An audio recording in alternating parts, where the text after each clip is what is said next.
Já era noite há horas, mas na oficina, Beatriz estava totalmente concentrada em seu trabalho. Ela estava desenhando esboços, fazendo correções, imersa em seu projeto, e não percebeu de imediato quando seu chefe, Marcelo, entrou. Ele se deteve à porta com uma expressão de reprovação e disse: Beatriz, querida, você precisa se cuidar. Já viu que horas são? Não vai buscar seu filho na escola? Todos já se foram, e é hora. Valorizo muito sua dedicação, mas não pode se sobrecarregar assim. Beatriz se assustou e exclamou: Nossa, já são quase. Preciso buscar Lucas na aula de karatê. Imediatamente, ela deixou tudo e começou a se arrumar, dizendo: É verdade, quase me atraso. Vou correndo. Precisamos discutir o novo design para a capa de um livro infantil, algo que combine estilos tradicionais com as últimas tendências.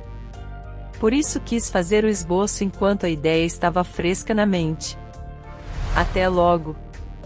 Beatriz saiu apressada em direção ao ponto de ônibus, enquanto Marcelo admirava seus esboços, encantado com sua criatividade. Como ela conseguia equilibrar tantas responsabilidades, incluindo um esposo doente, um filho, tarefas domésticas e um trabalho tão exigente? Beatriz era incrível, e Marcelo a admirava não só como profissional, mas como pessoa. Ele se perdia em seus olhos cinzentos e tristes, mas Beatriz estava focada em sua família, deixando Marcelo sozinho com seus pensamentos. Chegando apressada à academia de karatê, Beatriz encontrou Lucas ansioso no vestiário. Ele exclamou, aliviado: Ufa, mamãe, finalmente chegou. Achei que tinha esquecido de mim. Todos os pais já vieram buscar seus filhos, fiquei sozinho por uma hora. Beatriz o abraçou e disse: Desculpe, meu amor, estava no trabalho. Vamos para casa agora. E a escola, como foi? Recebeu muita tarefa? Lucas se acalmou e contou as novidades, orgulhoso de ter feito as tarefas enquanto esperava. Beatriz o elogiou. Você é incrível, meu querido. Sempre tão responsável e excelente na escola. Sou muito sortuda de ter você. Lucas sentia falta do pai, o primeiro esposo de Beatriz, que havia falecido, deixando um grande vazio na vida de ambos. Ao chegarem em casa, encontraram Roberto, o atual esposo de Beatriz, deitado no sofá, irritado, trocando os canais da TV. Ele se queixou. Demorou muito, estou com fome desde o almoço. Ninguém se preocupa comigo, só sou um inválido infeliz. Beatriz, preocupada, perguntou: Roberto, por que fala assim? Está doendo a perna? Vou preparar o jantar rapidamente e depois faço uma compressa, prometo. Roberto se acalmou, esperando a comida, enquanto Lucas pensava, irritado pela falta de consideração de Roberto com sua mãe. Foi para a cozinha e começou a ajudar Beatriz, descascando batatas e cortando tomates. Beatriz elogiou seu filho, agradecida por tê-lo. Desde que Roberto adoeceu, a vida de Beatriz se tornou um verdadeiro desafio. Ela dividia seu tempo entre cuidar de Lucas, seu trabalho exigente e seu esposo doente, não lhe sobrava tempo para si mesma nem para descansar, vivendo em um constante estado de exaustão. No trabalho, Beatriz era muito respeitada e valorizada por seus colegas. Ela se dedicava de corpo e alma, sempre com paixão e entusiasmo. Mas sua história começava muito antes disso. Beatriz era a caçula de sua família, e seus pais faleceram quando ela já era bastante madura. Primeiro sua mãe, depois seu pai. Ela se sentia sozinha em seu amplo apartamento de 3 quartos, desejando poder compartilhar momentos com sua mãe, ouvir suas palavras de alento, receber conselhos e sentir o olhar afetuoso de seu pai, mas, lamentavelmente, eles já não estavam presentes. Foi nesse momento difícil de sua vida que Beatriz conheceu Felipe, seu primeiro esposo. Felipe era militar e passava a maior parte do tempo em zonas de combate, voltando para casa apenas em licenças e férias. Quando começaram a sair, rapidamente se apaixonaram e se casaram. Beatriz foi uma esposa dedicada e fiel, esperando por ele durante suas longas missões. Com a chegada do pequeno Lucas, Felipe prometeu deixar o trabalho perigoso após o batizado do filho. No entanto, essa promessa nunca se concretizou. Ele não voltou para casa, e Beatriz se encontrou viúva aos 30 anos. O luto foi longo e doloroso, mas ela encontrou forças em seu filho e no trabalho. Anos mais tarde, a vida de Beatriz tomou um novo rumo quando conheceu Roberto. Ele era o oposto de Felipe, seguro, encantador, a cortejava com poesias e flores. Sem perceber, Beatriz se apaixonou. Roberto era bom com Lucas, e decidiram se casar, incentivados pela insistência dele. Roberto trabalhava em projetos de construção e frequentemente viajava a trabalho, trazendo estabilidade financeira ao lar. No entanto, os colegas de Beatriz no ateliê se mostravam céticos em relação a Roberto e frequentemente a aconselhavam com preocupação. Ana, sua colega de longa data, disse: "É estranho, Beatriz. Por que um construtor precisa viajar tanto a trabalho? Não há projetos locais suficientes? Os salários aqui são bons. Poderia ser que ele tenha uma amante ou algo pior, como outra família. Há muitos golpistas por aí. O que você realmente sabe sobre ele? Você não conhece ninguém da família dele porque não trouxe ninguém para o casamento? Não é estranho?" Beatriz sempre se sentia incomodada com as conversas sobre Roberto e defendia seu esposo, dizendo: "Por favor, meninas, parem com isso. Roberto tem suas razões para não falar sobre sua infância. Diz que não se dá bem com a família. Talvez o tenham magoado de alguma forma, não é da minha conta. Ele trabalha e traz dinheiro, isso é o que importa. E não se preocupem, um bebê está a caminho e Lucas está ansioso pelo irmãozinho." No entanto, uma tragédia ocorreu. Roberto, enquanto trabalhava em uma obra em uma cidade próxima, caiu de um andaime no terceiro andar de um prédio, sofrendo graves ferimentos na perna e no tornozelo. Voltou para casa com uma tala, mas mesmo depois de muito tempo, não conseguia caminhar corretamente. Esse acidente foi um duro golpe para um homem tão ativo. Ele se sentia incapacitado, desconectado de tudo e de todos.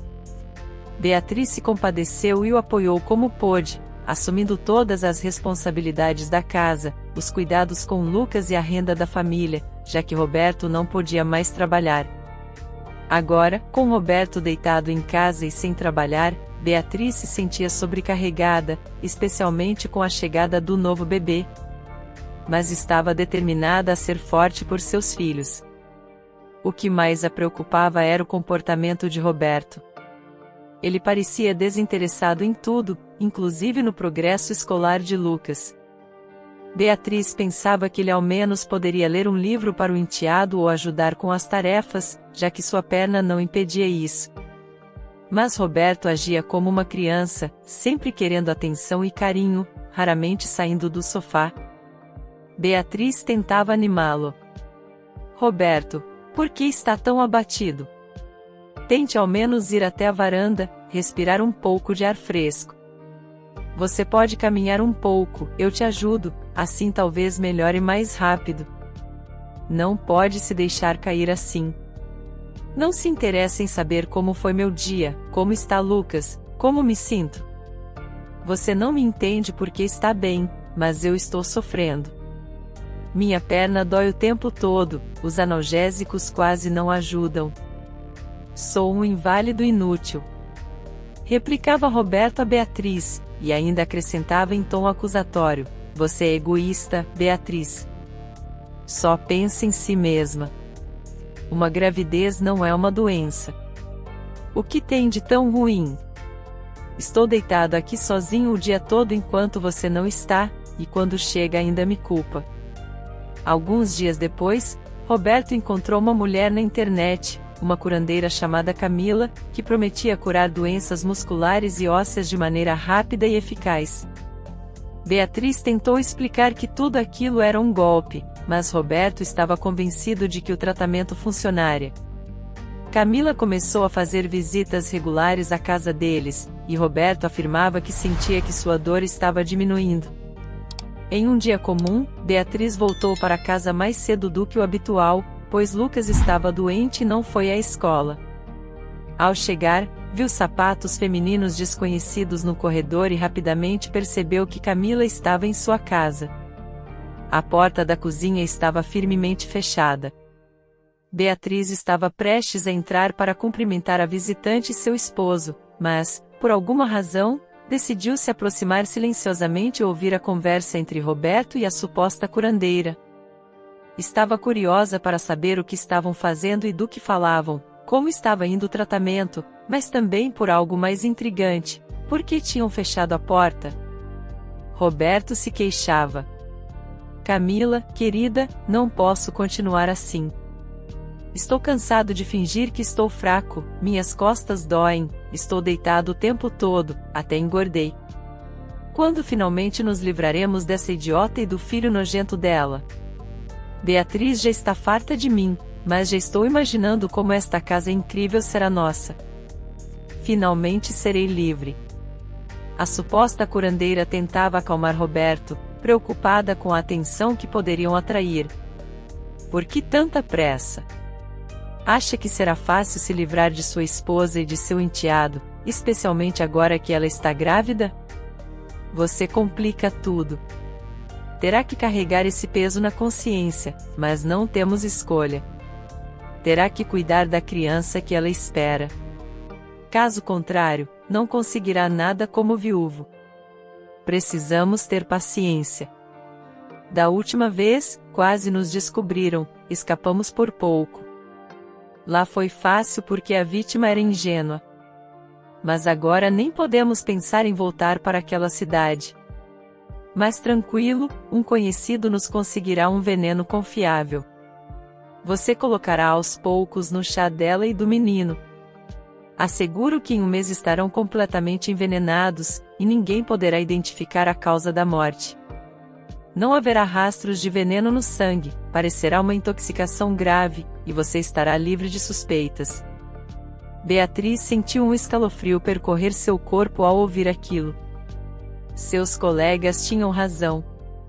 Em quem havia confiado? A terrível conversa que acabava de ouvir era inconcebível. Seu primeiro instinto foi entrar ali e confrontar os dois, expulsar o esposo e a amante. Mas rapidamente se conteve, pensando: como vou provar que são criminosos? Não posso deixar que escapem impunes outra vez. Preciso agir com calma. Sua mente era um turbilhão de pensamentos. Ele nunca precisou de mim. Casou-se comigo só pelo apartamento.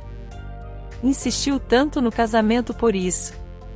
Não gostou da notícia da gravidez, não fazia parte de seus planos. Deus meu, deixei Lucas com ele, coloquei meu filho em risco. Depois de tantos pensamentos desesperados, voltou silenciosamente pelo corredor, fechou a porta com força e anunciou em voz alta: Olá, cheguei. Tão logo Beatriz entrou em casa, a porta da cozinha se abriu, e apareceu a curandeira. Boa tarde, Beatriz. Acabamos a sessão agora. Seu esposo está se recuperando aos poucos. Estou fazendo tudo o que posso para ajudá-lo a melhorar. Beatriz, alterada, mas mantendo a compostura, respondeu: Obrigada. Vou pagar na próxima semana, quando receber meu salário. Vamos acertar por todas as sessões de tratamento. A curandeira concordou e logo foi embora. Beatriz teve uma conversa distante com seu esposo, cuidou dele e foi ver como estava Lucas, alegando estar exausta e com dor de cabeça. Estava impactada pela mentira e falsidade de Roberto. No dia seguinte, no trabalho, Beatriz estava distraída, chorava escondida no banheiro e não conseguia se concentrar.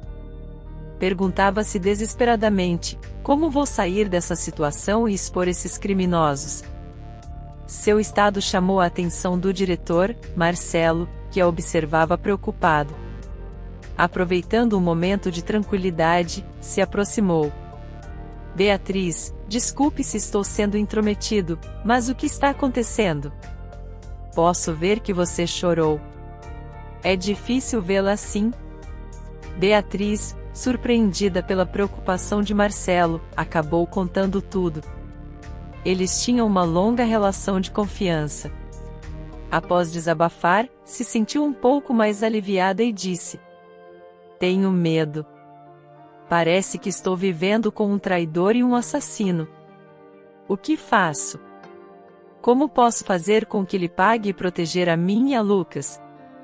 Marcelo respondeu seriamente: Lupe, precisamos envolver a polícia. Vou chamar um investigador que conheço. Conte-lhe tudo. É uma pessoa de confiança que vai te ajudar.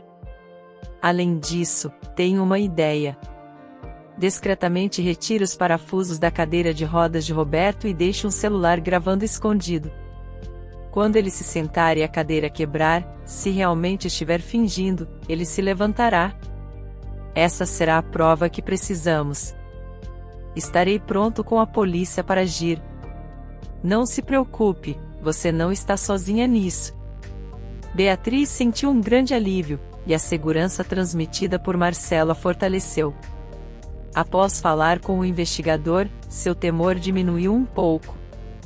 Ele se comprometeu a investigar Roberto e a falsa curandeira, aconselhando Beatriz a ser cautelosa, não se expor e comer e beber apenas o que ela mesma preparasse. No entanto, Beatriz estava impaciente.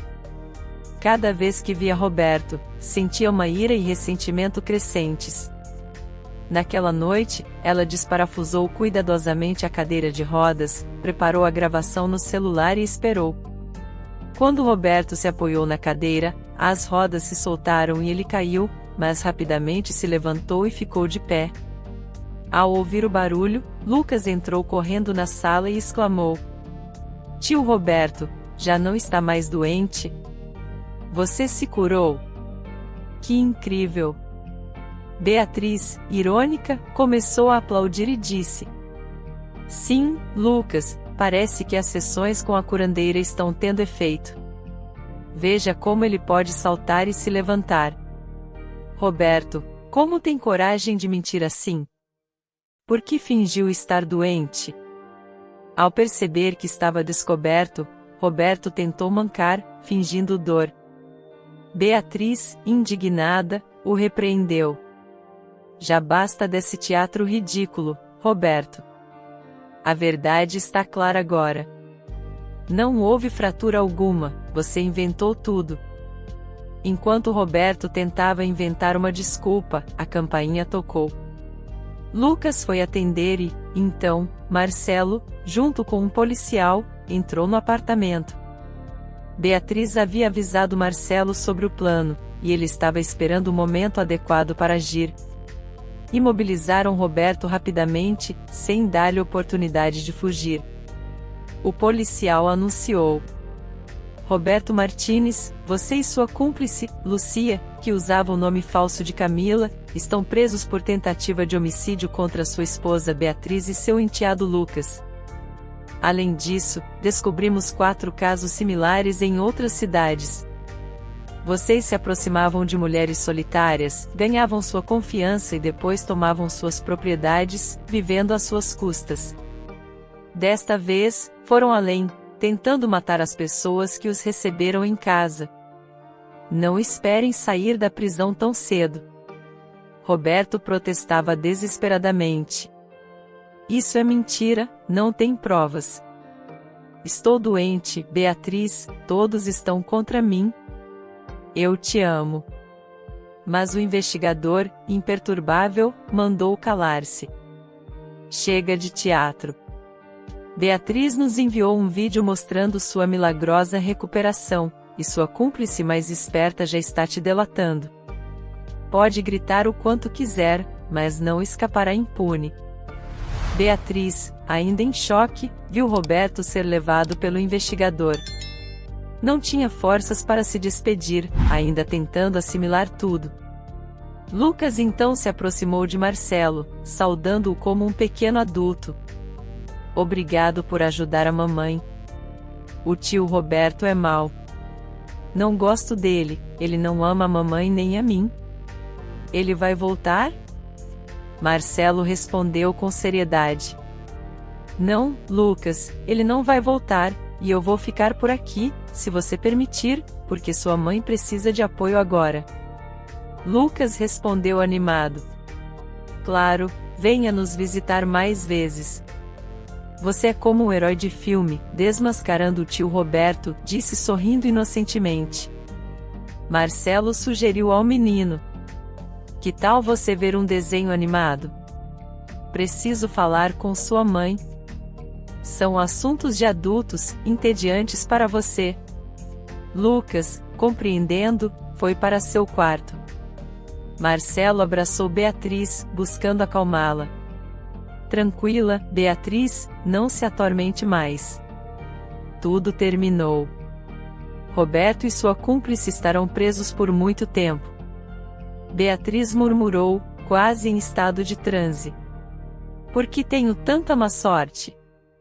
Meu primeiro marido morreu, o segundo era um criminoso e será encarcerado. Estou grávida dele. Por que não encontro um homem decente? Será que o problema sou eu? Marcelo respondeu com calma. Não percebe quem tem estado ao seu lado todos esses anos? Busca a felicidade em lugares distantes sem ver o que já tem. Confesso que sempre te amei incondicionalmente. Nunca te trairia. Olhe ao seu redor. Não quero te pressionar, mas saiba que estou aqui. Beatriz, finalmente permitindo-se confiar, o abraçou e agradeceu. Obrigada por estar aqui, Marcelo, por tudo. Não sei se posso corresponder aos seus sentimentos, mas me permito te conhecer melhor e quem sabe no futuro. Mas não posso prometer nada. Não se preocupe, Beatriz. Tenho uma grande admiração por você e, antes de tudo, quero que me veja primeiro como amigo, alguém em quem possa confiar. Se não funcionar entre nós, está bem, mas ao menos quero ser seu amigo. Prometo que não irei embora do seu lado, a menos que você queira. Não quero que vá embora do meu lado, Marcelo. Só preciso de tempo para digerir tudo isso, mas definitivamente quero que nos conheçamos melhor. Desde então, a vida de Beatriz começou a melhorar lentamente. Apesar de um parto difícil e pensamentos sombrios, Marcelo sempre esteve ao seu lado. Sua relação se fortaleceu, e Beatriz eventualmente se apaixonou por ele. Ela se divorciou de Roberto e se casou com Marcelo, percebendo que ele era o homem amoroso e confiável que sempre sonhou. Mesmo tendo pensado que ele era só um homem de palavras bonitas, o tempo mostrou que era de fato um homem confiável e muito carinhoso, tanto com ela quanto com Lucas. O ateliê deles prosperou, e Marcelo teve que viajar a trabalho para negociar a venda de roupas em outra cidade. Beatriz ainda tinha um mês até a data prevista do parto, mas, inesperadamente, durante a noite, sua bolsa rompeu prematuramente e começaram as contrações. Em pânico, chamou uma ambulância e perdeu a consciência, conseguindo apenas pedir à sua vizinha que cuidasse de Lucas. Foi levada de urgência ao hospital, e o parto foi um pesadelo, oscilando entre a consciência e o desmaio. Enfrentou um parto extremamente difícil. Entre os médicos que a atendiam, não reconheceu uma das enfermeiras mascaradas. Era Lucia, a cúmplice de Roberto, que trabalhava no hospital. Aproveitando a situação, decidiu vingar-se de Beatriz por ter arruinado seus planos com Roberto. Ao despertar, Beatriz imediatamente sentiu a ausência de seu bebê. Tentou se levantar, mas a dor intensa e a tontura a fizeram deitar-se novamente. Desesperada, gritava: Onde está meu filho? Quero ver meu bebê.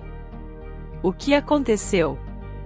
Um médico se aproximou dela com uma expressão de profunda tristeza e explicou: "Sinto muito, Beatriz, mas seu filho não sobreviveu. Estava com o cordão umbilical enrolado no pescoço. Fizemos tudo o que podíamos. Você é jovem, Deus te dará mais filhos." Beatriz cobriu o rosto com as mãos, chorando e gritando desesperadamente. Os médicos tiveram que sedá-la, pois estava inconsolável. Após a alta hospitalar, Beatriz voltou para casa e encontrou Marcelo e Lucas esperando por ela com olhares preocupados. Marcelo a abraçou e disse: "Lamento tanto, Beatriz. O bebê não sobreviveu, mas Lucas ainda precisa de você. O tempo ajudará a curar. Estarei ao seu lado em todo esse processo." O bebê foi enterrado, e Beatriz chorou muito sobre a pequena tumba, lutando para aceitar a perda. Se não fosse pela força e maturidade surpreendentes de Lucas, ela não teria conseguido suportar a dor. Juntos, mãe e filho começaram o difícil processo de superação. Embora a lembrança da perda do bebê ainda pesasse no coração de Beatriz, após alguns anos, o ateliê estrelado de Beatriz e Marcelo se tornou um dos mais renomados e procurados na cidade do México, atraindo clientes de todo o país. Eles trabalhavam em perfeita sintonia, entendendo-se com poucas palavras. Marcelo e Lucas, agora um adolescente de 16 anos, tinham uma relação próxima, quase como pai e filho. Lucas era um jovem apaixonado por futebol e um estudante exemplar. Um dia, Beatriz precisou pegar o metrô para uma reunião de negócios urgente, já que o carro estava na oficina. No caminho, encontrou um menino de cerca de 10 anos usando muletas, parecendo desamparado e sujo. Seu coração se apertou ao vê-lo nessas condições. Comprou bolinhos e chá quente, aproximou-se do menino e os ofereceu a ele. Ele comeu com tanta fome que quase se engasgou. Beatriz então perguntou com cuidado: "Olá, pequeno, qual é o seu nome? Por que está aqui pedindo esmolas? O que aconteceu?" O menino, depois de terminar de comer, respondeu com uma mistura de timidez e confiança: "Me chamo Gustavo. Gustavo René. Quis andar numa bicicleta grande demais para mim, acabei caindo e machucando minha perna. Desde então, só consigo me mover com essas muletas." Beatriz, preocupada, perguntou: "Isso parece grave, Gustavo. Seus pais não te levaram ao médico? Você ainda é muito jovem, talvez haja tratamento." Gustavo suspirou profundamente e disse: "Minha mãe está sempre bêbada, e nem conheço meu pai. Ela nunca cuidou de mim, nunca me levou ao médico. Diz que é melhor que eu fique assim para pedir esmolas." Beatriz sentiu uma onda de tristeza e compaixão pelo menino. Abraçou-o, buscando consolá-lo, e disse: "Não se preocupe, Gustavo. Eu te ajudarei. Meu esposo, Marcelo, e eu encontraremos uma maneira de te ajudar. Vamos ver o que podemos fazer sobre seu tratamento." O menino a olhou com uma mistura de esperança e desconfiança. "Acho que não vai adiantar. Minha mãe gosta que eu peça esmolas, não quer que eu melhore." Beatriz, sentindo um impulso forte e inexplicável e um desejo de ajudar, prometeu a Gustavo que faria tudo o que pudesse para mudar sua situação. Emocionada por suas palavras e pelo desejo do menino de ter uma vida melhor, com uma expressão de profunda preocupação, tentou consolá-lo. "Gustavo, vamos ver o que podemos fazer. Não perca a esperança. Lutaremos por você. Nenhuma criança merece sofrer por negligência dos pais." Rapidamente, chamou Marcelo, com a voz embargada de emoção, e explicou a situação. Marcelo chegou em pouco tempo, ouviu a história de Gustavo com atenção e concordou em ajudar. Decidiram ir à casa do menino para falar com sua mãe e entender melhor sua situação. Gustavo, com algum nervosismo, os guiou até seu apartamento. Ao se preparar para sair, Beatriz observou suas roupas gastas e sujas e disse: "Vamos comprar roupas novas para você no caminho, Gustavo." O menino, emocionado, perguntou se deveria levar algo. Beatriz respondeu: "Não é necessário. Vamos providenciar tudo o que você precisa." Ao chegar ao apartamento, foram recebidos por um forte cheiro de álcool e cigarro. A casa estava em péssimas condições e, em uma cadeira, a mãe de Gustavo roncava alto. Gustavo, com um olhar triste, explicou a situação de sua mãe. Ela ainda não acordou desde ontem à noite. Estava bebendo com alguns homens na cozinha. Não será possível falar com ela por um bom tempo. Quando acorda, começa a gritar comigo, perguntando se trouxe dinheiro e, depois, compra mais álcool e cigarros. Se não trago dinheiro suficiente, me insulta muito. Por que ela é assim? Por que bebe? Por que não me ama como todas as outras mães? Beatriz e Marcelo trocaram olhares de consternação após ouvirem a história de Gustavo. Então, decididos, disseram: "Vamos te levar para casa e amanhã te levaremos ao médico para que avalie sua perna. Está bem?" Eles escreveram uma nota para a mãe, informando sobre essa decisão. Gustavo abraçou Beatriz com gratidão e disse, emocionado: "Obrigado, tia Beatriz. Você é como uma fada dos contos de fadas. Pensei que não existia magia na vida real, mas agora vejo que existe." Beatriz sorriu, embora com tristeza, enquanto acariciava o cabelo encaracolado do menino. No caminho para casa, compraram roupas novas e uma mochila com artigos básicos para Gustavo, que estava muito agradecido e ansioso para começar uma nova vida com eles. Ao chegar em casa, Beatriz só podia pensar em cuidar do menino. Depois de dar um banho em Gustavo e examinar sua perna, perceberam que a situação era grave, com a perna visivelmente deformada. Após uma refeição nutritiva e vestido com roupas limpas, Gustavo dormiu sorrindo serenamente. Na cozinha, Beatriz, Marcelo e Lucas se reuniram para discutir a situação. Beatriz estava determinada a cuidar de Gustavo, mas Marcelo expressou preocupações legais sobre a possibilidade de uma adoção formal, advertindo sobre as complicações do processo. Lucas, entusiasmado com a ideia de acolher Gustavo, prometeu ser um bom irmão mais velho. Marcelo então disse: "Eu apoio que Gustavo fique com nós, mas temos que estar cientes de que isso pode levar a uma adoção legal, o que pode ser um processo longo e complicado. Você está preparada para isso?" Beatriz respondeu com convicção: "Desde que vi Gustavo no metrô, algo mudou em mim. Ele já não é um estranho. Quero proporcionar-lhe uma infância feliz e normal. Ele merece. Se não o ajudarmos, o que será dele? Uma vida de desvios e raiva, talvez até mesmo na prisão. Juntos, podemos ajudá-lo a se tornar uma boa pessoa, a encontrar sua vocação e, quem sabe, até a andar novamente. Estou disposta a lutar por ele até o fim. Obrigada por me ouvir e apoiar." No dia seguinte, Beatriz acompanhou Gustavo ao médico ortopedista infantil. O médico examinou o menino, realizou uma radiografia e uma tomografia e, após um estudo cuidadoso, anunciou: "A situação de sua perna é séria. Precisaremos realizar uma cirurgia complexa no joelho e no tornozelo, seguida de uma reabilitação prolongada.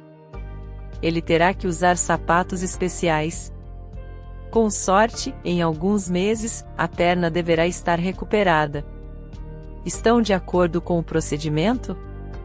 Gustavo, com entusiasmo, exclamou: "Estou pronto para passar por tudo isso se, no final, puder caminhar, correr e andar de bicicleta novamente, tia Beatriz.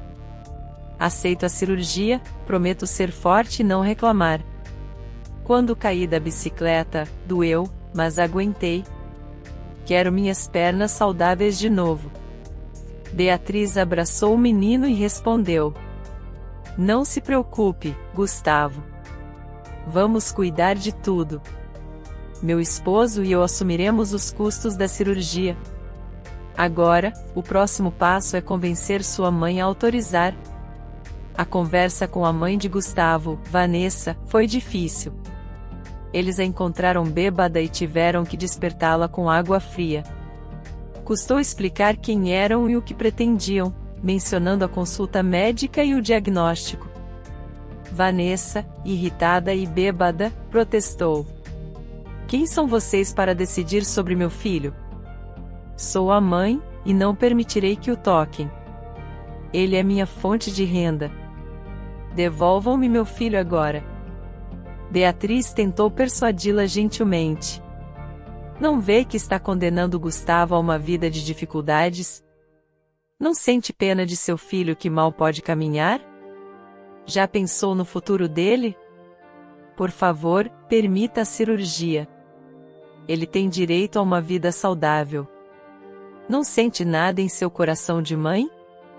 Nós cobriremos todos os custos, só precisamos de sua autorização. Vanessa, irritada, replicou. Não se metam na minha vida. Não foi você quem deu à luz a ele. Já disse que não. Se não devolverem meu filho, chamarei a polícia e direi que o sequestraram. Marcelo, já sem paciência, bateu na mesa e exclamou. Chame a polícia e nós mostraremos em que condições está seu filho. Gustavo será levado a um abrigo, e você perderá os direitos parentais. Assine o consentimento agora. Ele colocou algumas garrafas de álcool e comida na mesa, observando a reação da mãe negligente. Vanessa, avaliando rapidamente a situação, assinou os papéis sem hesitar e começou a lamentar. Por que fazem isso comigo? Amo meu filho. Estamos apenas passando por dificuldades. Não consigo trabalho, então bebo às vezes para esquecer os problemas. Marcelo, pensando para si mesmo, refletiu: esses alcoólatras não deveriam ter filhos. É injusto fazer uma criança sofrer assim. Na rua, Beatriz e Marcelo respiraram fundo, aliviados de terem saído daquela situação. Quase ao uníssono, disseram: não podemos deixar que Gustavo volte a esse ambiente. Não é vida para uma criança. Como ele conseguiu sobreviver tanto tempo ali é um verdadeiro mistério. Beatriz começou a organizar tudo para a cirurgia de Gustavo, certificando-se de que todos os exames necessários fossem realizados. O médico solicitou que todos na família doassem sangue, caso fosse necessária uma transfusão.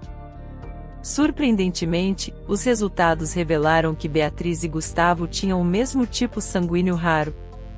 O médico, intrigado, perguntou: vocês são parentes?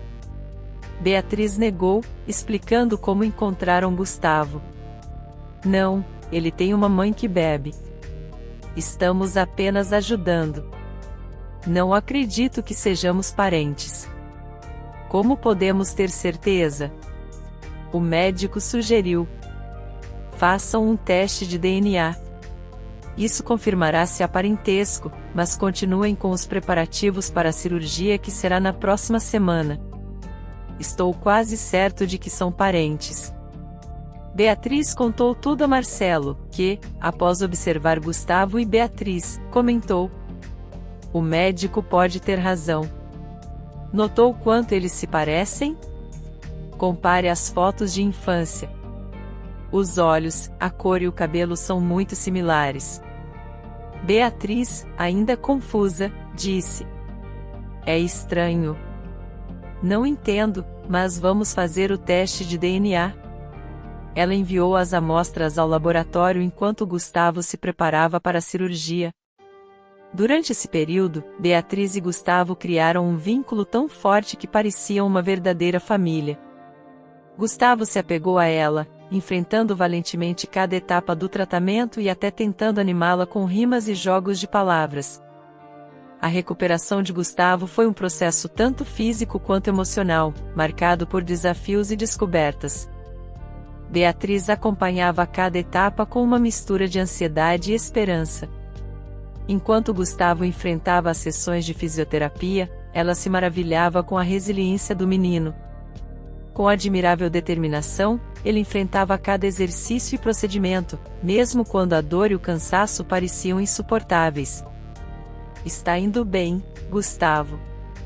Estou tão orgulhosa de você", dizia frequentemente Beatriz, com um sorriso alentador enquanto segurava sua mão durante os exercícios. Durante esse período, Beatriz começou a refletir sobre a coincidência de seu tipo sanguíneo raro compartilhado com Gustavo. À noite, deitada em sua cama, se perguntava se poderia haver algum parentesco distante entre eles. Talvez seja um primo distante ou algo assim, pensava, tentando unir as peças de um quebra-cabeça familiar que nem sabia que existia. Marcelo, ao ver sua esposa tão pensativa, perguntou: "Em que está pensando, Beatriz?" Ela respondia com um suspiro: "Só estou pensando em como a vida está cheia de surpresas, Marcelo. Nunca pensei que Gustavo pudesse ser um parente distante." À medida que se aproximava o dia do resultado do teste de DNA, a ansiedade de Beatriz aumentava. Sabia que, independentemente do resultado, sua vida e a de Gustavo já estavam entrelaçadas, mas a possibilidade de um laço de sangue trazia uma mistura de emoção e medo. "Não importa o que diga o teste. Gustavo já é parte de nossa família", dizia a Marcelo e a Lucas, que assentiam com carinho, prontos para acolher Gustavo como um membro da família, independentemente do resultado do exame. Um dia, Marcelo entrou na sala com uma expressão agitada, segurando alguns papéis. Disse quase em êxtase: "Beatriz, não vai acreditar. É melhor se sentar." Os resultados do teste de DNA chegaram, e o médico tinha razão. Gustavo é seu filho biológico. A probabilidade é de 99,99%. Aqui está o resultado do exame, veja você mesma. Beatriz, impactada, não podia acreditar. "E o bebê que morreu na maternidade não era meu filho? Meu filho esteve vivo todo esse tempo? Deus meu, e quem foi enterrado então? Como isso pôde acontecer?" Gustavo, ouvindo toda a conversa e confuso com todas essas perguntas que sua mãe se fazia, perguntou: "Então você é minha verdadeira mãe? Isso é incrível. E minha mãe, Vanessa, não é minha mãe?" Beatriz abraçou Gustavo com lágrimas nos olhos. "Parece que sim, meu querido. Você é meu verdadeiro filho. Estou tão feliz de ter te encontrado vivo. Naquele momento, me disseram que você havia morrido. Perdoe-me, eu não sabia. Vamos descobrir como isso aconteceu. Agora, nunca mais te deixarei, meu pequeno." No julgamento subsequente, Beatriz foi reconhecida como a mãe biológica de Gustavo, e Vanessa, a mãe negligente, perdeu seus direitos maternos. Quando Vanessa se deu conta de que perderia as pensões, de repente se lembrou de Gustavo, suplicando que ele voltasse, alegando amor e saudade. Mas Gustavo lembrava muito bem dos maus tratos e da negligência. Estava agradecido e amava seus novos pais, Beatriz e Marcelo, e estava determinado a trazer alegria à nova família. Após uma investigação minuciosa, os detetives desvendaram o mistério por trás do desaparecimento do filho de Beatriz. Descobriram que Lucia, em um ato de crueldade e desespero, havia trocado o recém-nascido de Beatriz pelo bebê falecido de Vanessa no hospital. Ambas tinham dado à luz no mesmo dia, o que facilitou o nefasto intercâmbio. Ao saber disso, Beatriz ficou atônita, perguntando: "Como é possível? O que Lucia está fazendo fora da prisão? Deveria estar trancada junto com Roberto. Preciso enfrentar essa mulher, olhar nos olhos dela e perguntar por que arruinou minha vida e a de meu filho assim." O detetive, com uma expressão sombria, revelou: "A vida tem seus próprios caminhos de justiça. Lucia está agora em um sanatório, lutando contra uma doença terminal. Passa seus dias sozinha, sem visitas, sofrendo em agonia. E, para completar, Roberto faleceu de tuberculose na prisão. Essas palavras fizeram Beatriz perceber que, de alguma forma, Lucia já estava enfrentando as consequências de seus atos, sozinha e esquecida em seus últimos dias. Ao regressar para casa, Beatriz encontrou um ambiente acolhedor e cheio de vida. Lucas e Gustavo brincavam juntos, enquanto Marcelo preparava uma deliciosa tortilha. A alegria de vê-la fez com que todos corressem para ela. Mamãe, que bom que voltou. Sentimos sua falta. Está tudo bem? Você parece preocupada, disse Gustavo, notando a expressão de Beatriz. Sentada à mesa com a família, Beatriz compartilhou seus sentimentos. Hoje, mais do que nunca, percebo quão abençoada sou.